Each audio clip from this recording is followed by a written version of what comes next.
Hello guys, welcome to my Pentium 4 videos. Today I just installed the Pentium 4 here on my desk. As you can see, we have here the Pentium 4. This is the case. You already know the case because you've seen it in my previous videos. It also has the DVD burner, the LG. The speeds are 52, 32, 52x. Right here we have the Black Store DVD. I'm not sure this one is working, I haven't checked yet. We also have the floppy disk, but since it's dark in my room you cannot see it, but we have installed here the floppy disk. I'm going to show you exactly. This is the floppy disk, 1.44 meg, 3.5 inch is installed. The Maxter is the 40 gig Diamond Max plus 8 40 gigabytes, and the DVD burner as is shown here.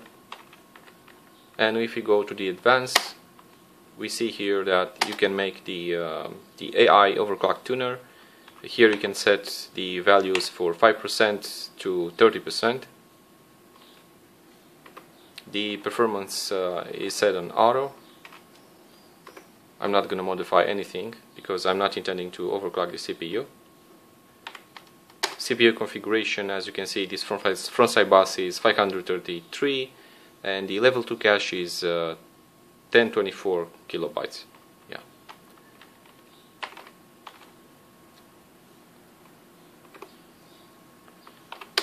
Right here on the chipset is nothing, everything is by default. I left the configuration for the DRAM timing by SPD enabled. I'm not going to modify anything. There's no need yet to modify. Onboard AC97 audio is set, and also the LAN for RG45. I can, of course, I can use the internet because it's very important. The AC97 audio is set on auto. USB configuration. USB mass configuration storage device. Here the number of second post waits for the USB mass storage device after a start unit command. Probably if you want to reset the storage here you have the 20 seconds, and yeah, I'm gonna have to check that information later on so I can see exactly what it does. The instant music configuration, here you can enable and disable this feature. What it actually does, if you have inserted a wave disk here inside the DVD burner, you can actually you can listen your tracks using this DVD burner or DVD or CD in that period of time. Here you can do that, but I don't see the purpose right now. We also have the same setting for the power, like the suspend mode, the post video, on esterism, you know, APM configuration. Here, power button. Here you can use for suspend. You can use the throttle slow clock ratio here. I'm not sure what this feature does, but it actually select the duty cycle in throttle mode. So probably when your system throttling, you can use these settings. You can decrease or increase. These are the settings. Pardon. Power button. Here you can use the control escape, so you can wake up your PC when it's needed. And the hardware configuration, hardware monitor. Pardon. As you can see right here, the CPU reaching 61 in idle, which is high. The motherboard temperature is 39, and here I'm going to enable this because the Q fan is very important. These are the speed for the CPU fan, and these are the V-core for the CPU. 1.392 volts.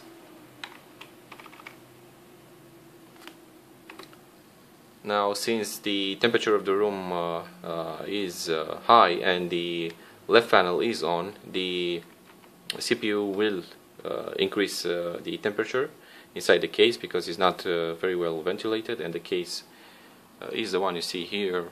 Is not very fancy or anything, it's just normal case, the middle tower. Yeah. Moving along, we have the boot sequence. Here you can use the first boot. In this case we're going to use the Maxter for the first boot. The second will be our DVD burner, and the last will be the floppy drive. So since we're not going to use it, we're going to disable this feature.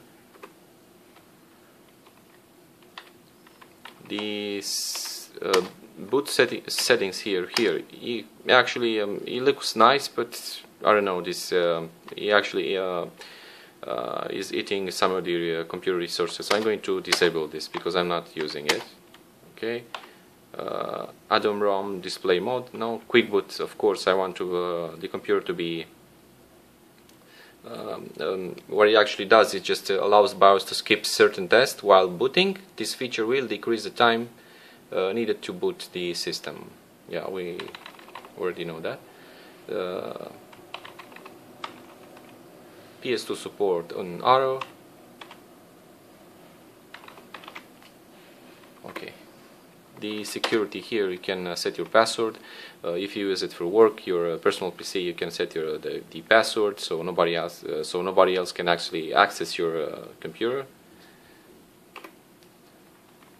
And of course we're going to save and exit, and we're going to wait for the Windows XP to. As you can see, we have the GeForce MX4000. This is the frequency of the CPU, 3 GB of RAM installed, running in dual channel linear mode.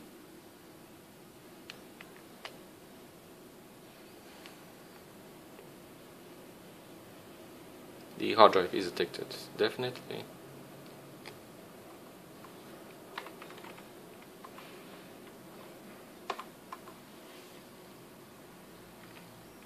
We're going to normal mode. It has the Windows 7 installed. I'm not sure why, but I haven't checked this information before the videos. As you can see, it's just running on Windows 7. I believe this is 32-bit. Now, accordingly to the Microsoft, the Windows 7, if you have installed more than 3.5 gigabyte of RAM, you can actually and of course if you're using the 32 bits, the Windows 7 will only use 3.5 instead of 4, and of course there is a service pack that you can actually make your Windows 32-bit version to actually sing the 4 gigabyte, or you can also try the 64-bit installer for the Windows, and you're not going to have any problem or issues. That you can see the entire how should I say, the memory of your system. Right now it seems that it's installing something. I believe that this is the okay, I think it's another mouse. This is my mouse.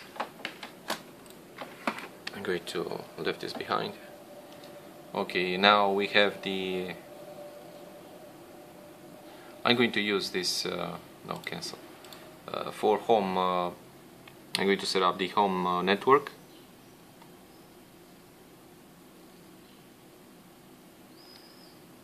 Connecting to the network and applying the settings. We're going to have to wait a little longer.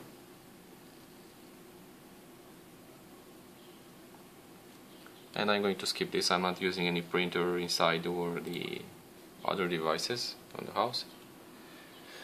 Now let's go to the device manager. I'm going to use the properties,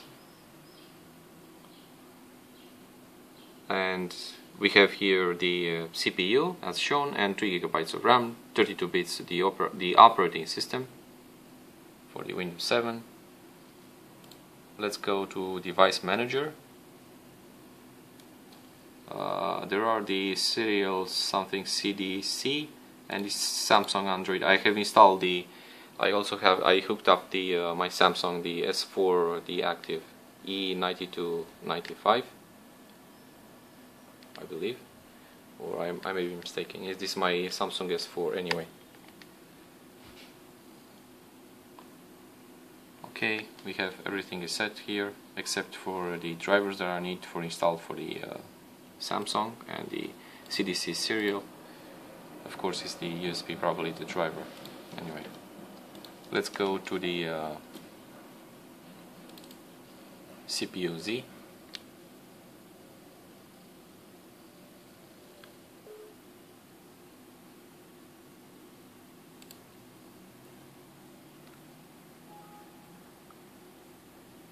Okay, as you can see, the Samsung right now has become available. He asked me to format the drive A. No, I'm not going to do that. Optional delivery is you may be a victim of software. No, because it's not registered yet. The license actually expired. I'm not sure. I'm going to have to check to see if the Windows is activated. In CPU Z is shown the Pentium 4. This is the voltages, 1.424 volts or 1.408, 90 nanometers. The is using the Prescott code name for the Intel Pentium 4. Here we have the caches. The motherboard, of course, is in Asus P4P800 SE. This is the 2004 version for the BIOS, and the transfer rate for the AGP is 8x. Okay. The memory, of course, is set by auto. Of course, I'm going to modify this to actually set the timings, the right timings for the memory. I'm going to have to check exactly, so won't be any problem. It actually runs running in dual channel mode, but the timings are not correct. I have to modify here to be exact for the like the manufacturer actually says. The slot on is populated. The second slot, and the graphics is the GeForce MX 4000. Right now is locked because since the driver probably is not installed, is creating issues and is not able to see it properly. Now let's bench the CPU.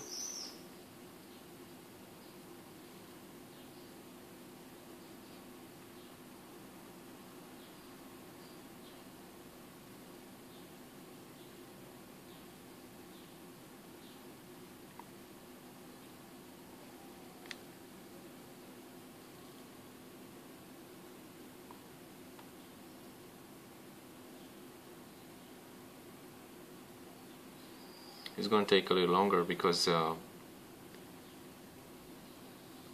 processor compared to the Core 2 Duos or the other processor, the i3s or the i5, is very slow, you know. So I think I did hit the button or something. Something didn't work properly. So.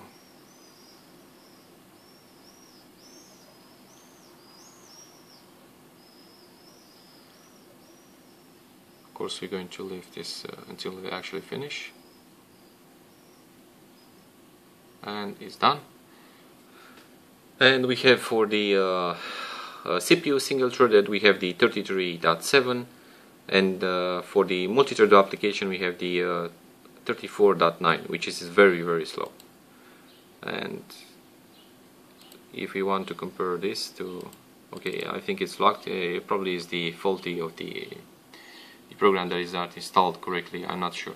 I'm going to check that information later on and talk more about the errors that I'm getting here. In the next video, I'm going to install several of the games and a couple of the benchmarks that are using in that period of time.